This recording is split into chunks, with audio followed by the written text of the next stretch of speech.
A room full of business students laughed at a man for saying hamburgers weren't his business. He wasn't joking, and he was richer than every person laughing at him.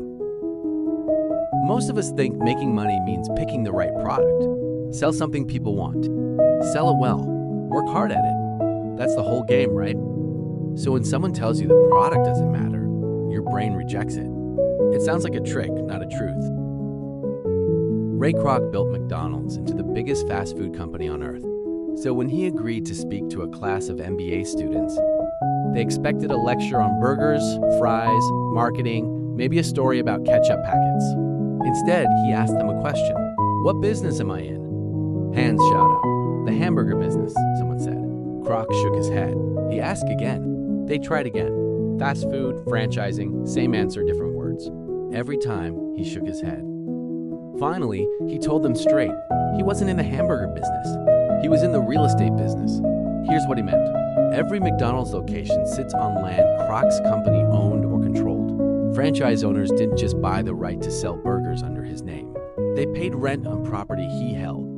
The burgers brought people through the door. The real estate is what built the fortune. The room went quiet. Nobody had thought about it that way. They'd spent years studying the product. Nobody had taught them to study what sat underneath it. That one answer split the room into two kinds of thinkers. The ones still chasing the product, rarely the thing everyone's looking at. And the ones who suddenly understood that the real asset is, this is the difference between working for money and owning something that works for you. A burger sale ends the second the customer walks away. Land doesn't. It sits there collecting rent, month after month, whether Kroc showed up to work that day or not. Most people spend their whole career polishing the thing they sell. Their skills, their service, their product, and never once ask what's underneath it. What's the asset behind the income?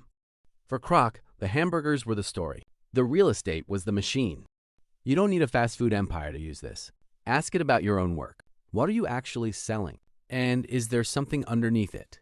Could own instead of just use. A freelancer who only sells hours has no floor under the business. A freelancer who builds a course, a tool, or owns the platform they sell through has land. Same skill. Different structure. Nobody remembers what business you say you're in. They remember what you actually own when the selling stops.